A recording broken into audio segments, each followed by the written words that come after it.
남자 높이뛰기 세계 신기록 보유자 아몬드 듀플랜티스가 작년 9월 18일 날 세계 선수권 대회에서 6m 23을 뛰어넘는 장면입니다.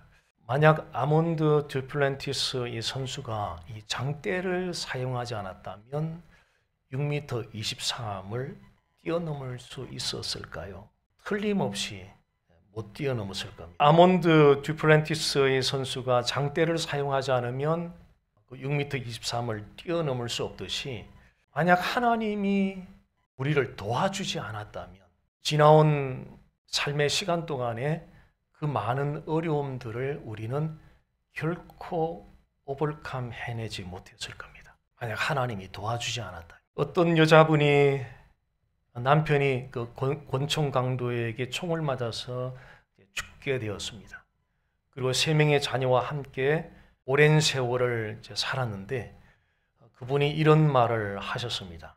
만약 하나님이 도와주지 않았다면 남편이 죽은 이후에 3명의 자녀를 키우면서 여자 혼자서 수많은 어려움들을 겪었는데 만약 하나님이 도와주지 않았다면 그 어려움들을 극복하지 못했을 것이라고 말하는 소리를 들었습니다. 또한 여자 혼자는 도저히 감당할 수 없는 그 어려움들을 극복할 수 있었던 것은 하나님만을 의존했기 때문이었다라고 말했습니다. 시편 23편은 어려움 가운데에서 하나님의 도움을 공급받기 위해서 어떻게 하나님을 전적으로 우리가 의존해야 할지에 관해서 가르쳐주고 있습니다. 자, 오늘 말씀이 삶의 어려움 가운데서 그 하나님의 그 도움을 제공받는 그 좋은 길잡이가 되기를 소원합니다. 하나님을 어떻게 전적으로 의존할 수 있을까요?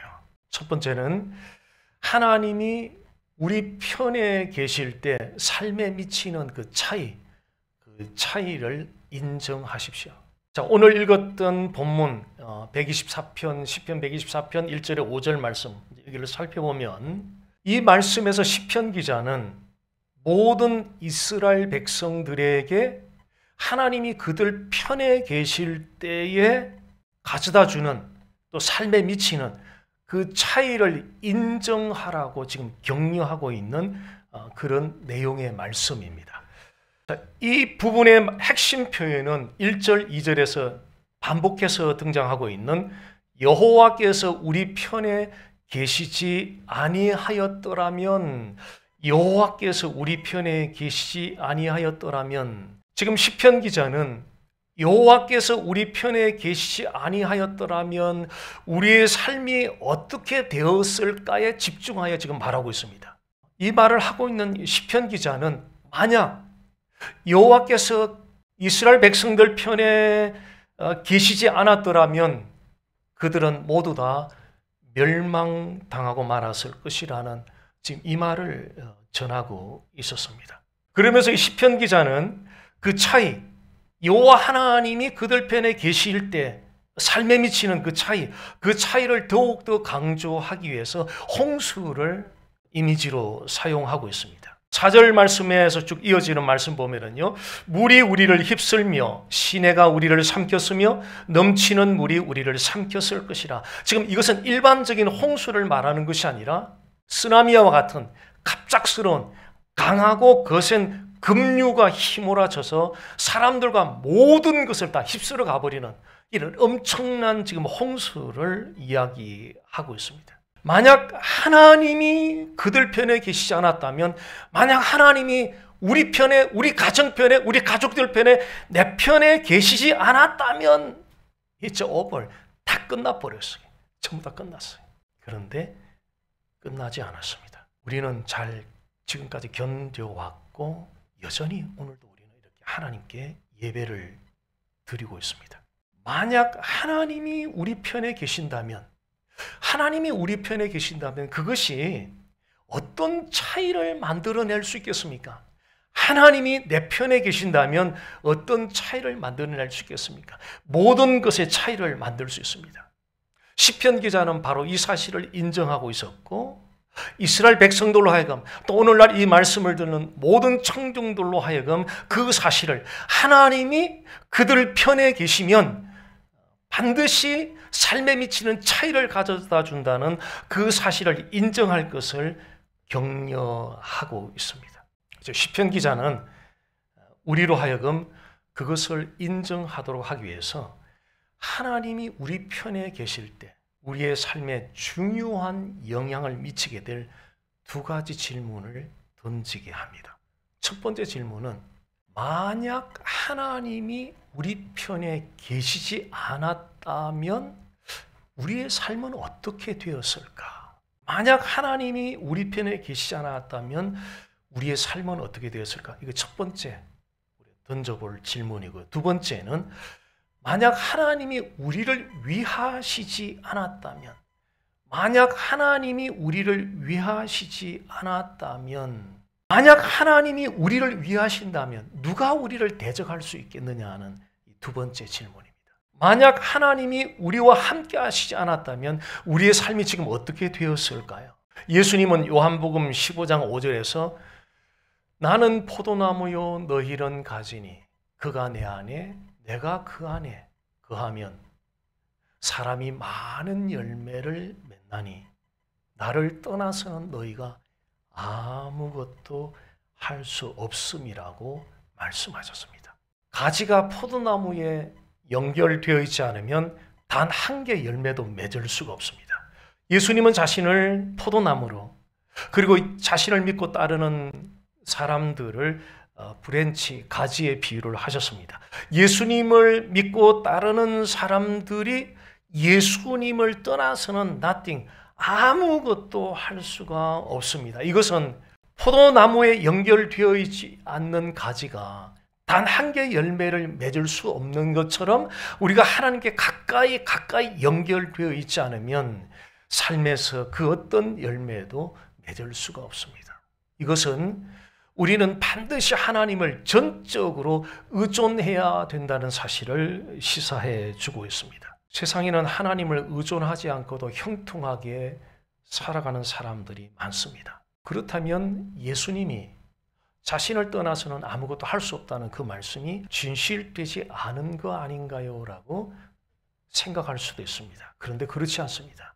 예수님의 말씀은 100% 진실된 말씀입니다. 자신을 떠나서는 아무것도 할 수 없다는 이 예수님의 말씀의 의미는 열매 맺는 삶을 의미합니다. 농부는 농사를 지을 때 수확기에 열매를 기대합니다. 하나님이 우리를 향해서 기대하는 것도 역시 열매입니다. 하나님이 우리를 향해서 기대하는 바로 그 열매는 성령의 9가지 열매, 사랑과 희락과 화평과 오래 참음과 자유와 양선과 충성과 온유와 절제, 이 성령의 9가지 열매입니다. 저 나무에 열려있는 저 성령의 9가지 열매들, 저 열매들은 하나님이 우리 편에서 도와주시지 않으면 우리 스스로는 단 한 개 열매도 맺을 수 없는 열매들입니다. 자, 한번 상상해 보십시오. 가수원의 농부가 그 과수원 나무를 가꾸는 수고를 하지 않는다면 그 과수원의 과일나무가 어떻게 되겠습니까?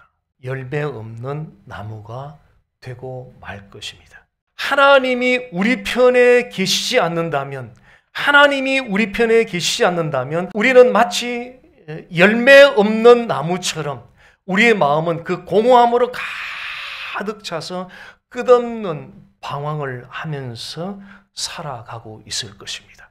이것이 하나님이 우리 편에 계시지 않는다면, 하나님이 우리를 도와주시지 않는다면 우리가 상상할 수 있는 우리의 모습입니다. 두 번째 또 생각해 볼 질문은 만약 하나님이 우리를 위하신다면 누가 우리를 대적할 수 있겠습니까?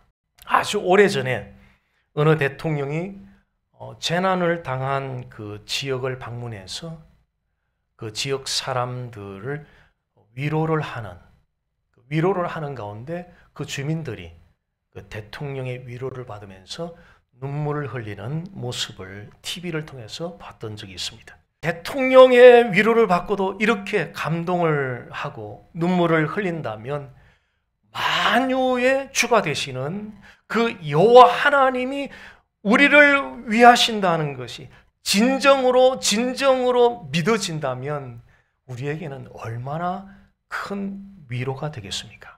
시편 124편 오늘 본문 1절 2절 말씀을 보십시오.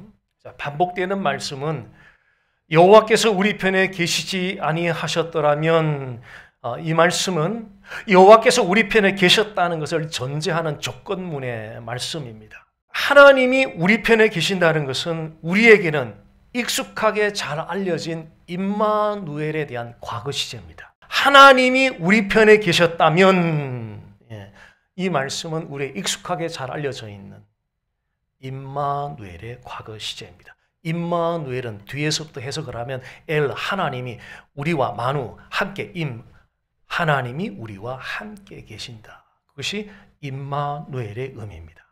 하나님이 우리와 함께 계실 때 모든 차이를 만들어냅니다. 하나님이 우리와 함께 계시면 더 이상 두려워할 이유가 없습니다.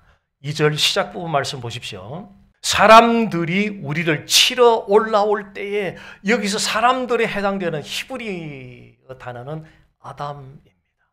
그 의미는 흙입니다. 하나님은 첫사람을 흙으로 지으시고 이름을 아담이라고 부르셨습니다. 그래서 시편 기자는 하나님이 우리와 함께 하신다면 흙으로 만든 존재들인 사람들을 결코 두려워할 필요가 없습니다. 이 소리를 지금 시편 기자가 하고 있는 것입니다. 어떤 사람이 두렵습니까? 높은 신분의 사람이 두렵습니까? 하나님이 함께 하시니 두려워하지 마십시오. 돈을 많이 가진 사람이 두렵습니까?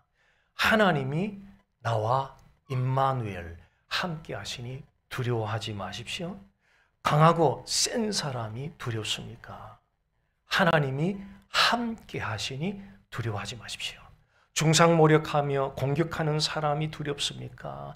하나님이 나와 함께 하시니 God with me, God with us. 하나님이 우리와 함께 하시니 두려워하지 마십시오. 또한 하나님이 우리와 함께 하심으로 그분 뜻 안에서 우리가 필요로 하는 모든 것들을 그분 뜻 안에서 제공해 주십니다. 로마서 8장을 통해서 이 말씀을 확인해 보겠습니다. 로마서 8장 31절, 32절입니다. 그런즉 이 일에 대하여 우리가 무슨 말하리요? 만일 하나님이 우리를 위하시면 누가 우리를 대적하리요? 자기 아들을 아끼지 아니하시고 우리 모든 사람을 위하여 내주시니가 어찌 그 아들과 함께 모든 것을 우리에게 주시지 아니하겠느냐. 하나님이 우리를 위하신다면 아무도 우리를 대적할 사람이 없다는 말씀입니다. 왜 그렇습니까? 하나님이 우리를 위하신다면 아무도 우리를 대적할 자가 없다는 이 말씀 왜 그렇습니까?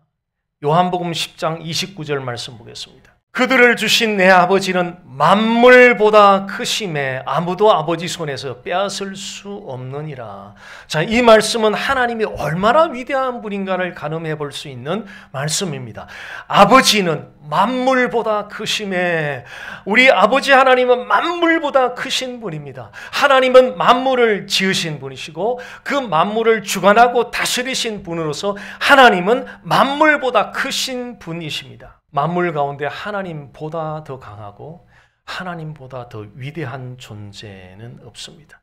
모든 만물들은 하나님의 권세 아래 통제받고 있습니다. 자, 그렇게 강하고 위대한 하나님이 나를 위하신다면, 만물보다 크신 그 하나님이 나를 위하신다면, 또한 그분이 외아들 예수 그리스도를 십자가 죽음에 나를 위하여 내어주셨습니다. 그 외아들은 아버지에게는 가장 소중한 존재입니다.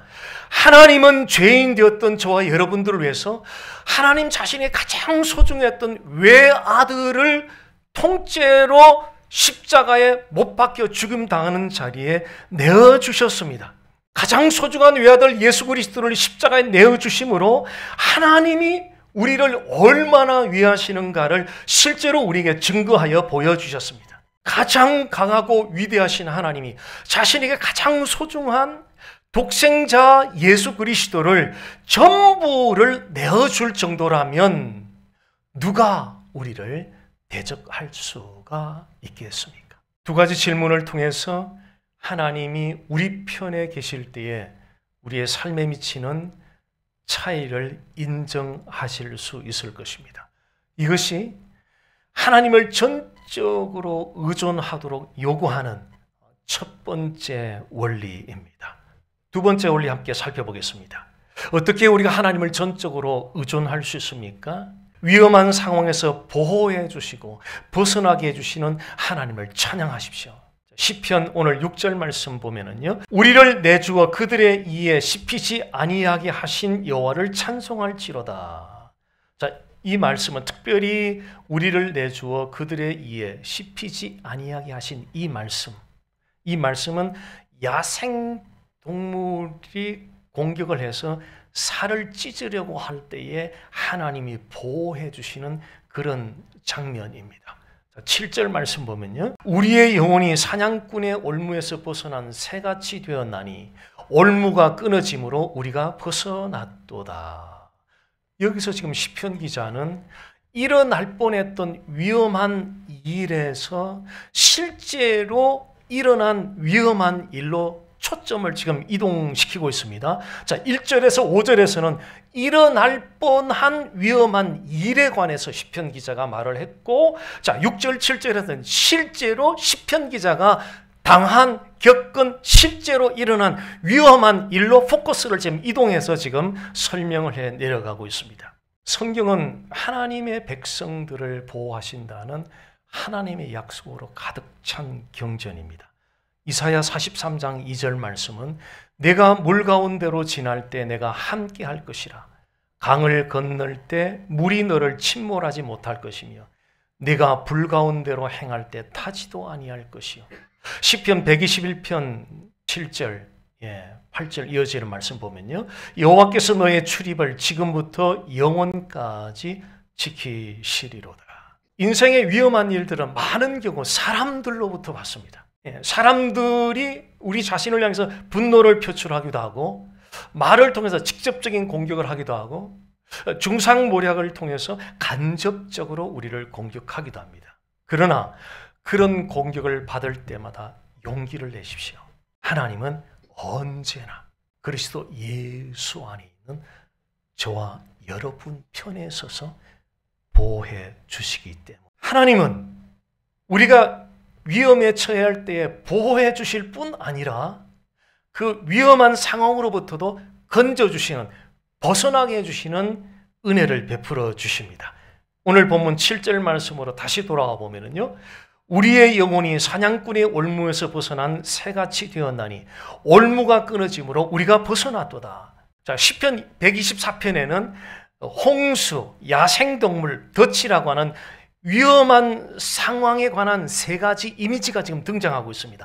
홍수, 야생동물, 덫. 그런데 시편 기자는 이 세 가지 위험한 상황부터 전부 다 벗어났어요. 홍수의 급류로부터도 벗어났고, 야생동물의 공격으로부터 벗어났고, 덫으로부터도 벗어났습니다. 자, 여기서 중요한 점은 시편 기자가 한때는 덫에 걸렸다는 거예요. 덫을 피했다는 것이 아니라 그가 분명히 덫에 걸렸어요. 덫에 걸렸는데 덫으로부터 벗어났어요. 덫에 걸린 새는 스스로는 절대 그 덫으로부터 벗어날 수가 없어요. 바로 이것을 우리는 우리의 삶에 적용 가능합니다. 고린도전서 10장 13절 말씀 보면 하나님은 신실하시니 너희가 감당하지 못할 시험당함을 허락하지 아니하시고 시험당할 즈음에 또한 피할 길을 내사 너희로 능히 감당하게 하시느니라. 하나님은 우리가 시험당할 때에 덫을 부수고 덫으로부터 벗어나서 피할 길을 내시는 분이십니다. 그러나 우리는 종종 시험 가운데 있을 때 절대 이 시험으로부터 마치 벗어나지 못할 것처럼 생각하는 시간이 적지 않다는 것을 인정할 것입니다. 이게 사단이 파놓은 함정, 모든 것을 다 부정적으로 생각하는 시간이에요. 그런데 그것은 사실이 아니죠. 하나님은 시험의 덫을 부수고 건져주십니다. 우리는 이전에 죄에 갇혀 있었고요. 마귀에 사로잡혀 있었던 사람들입니다. 그런데 예수님이 오셔서 죄와 마귀의 덫을 부수고 죄와 마귀의 덫으로부터 우리를 벗어나게 하고 자유하게 해 주셨습니다. 우리는 평생에 죄에 갇혀 있을 뻔했습니다. 그런데 그런 일이 일어나지 않았습니다. 우리는 영원한 지옥 형벌에 던져질 뻔했습니다. 그런데 그런 일이 우리에게는 일어나지 않았습니다. 그 이유는 하나님 때문입니다. 하나님께서 우리를 그리스도 예수 안에서 덕과 같은 위험한 상황으로부터 우리를 벗어나게 하고 자유롭게 해 주셨기 때문입니다. 오늘 아침 제가 증언할 수 있는 것은 제 삶의 모든 것들은 하나님이 저의 편에 계셔서 도와주셨기 때문입니다. 또한 제가 확신할 수 있는 것은 여러분 편에서 일하시는 하나님의 도움을 받기 위해서 하나님을 전적으로 여러분은 의존할 수 있습니다. 하나님을 의존하기 위해서 하나님이 여러분 편에 계실 때 삶에 미치는 차이를 분명하게 인정하십시오.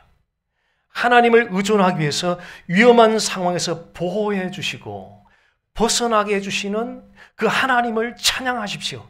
남자, 여자, 늙은이, 젊은이 가릴 것 없이 호흡이 있는 모든 사람들은 가정에서도 일터에서도 학교에서도 커뮤니티에서도 언제나 우리 편에 계셔서 도와주시는 그 하나님이 진짜 필요해요. 정말 필요해요. 매일매일 필요해요. 시간마다 필요해요. 그 하나님을 전적으로 의존하며 사는 복된 삶을 사시기를 주님의 이름으로 간절히 소원합니다.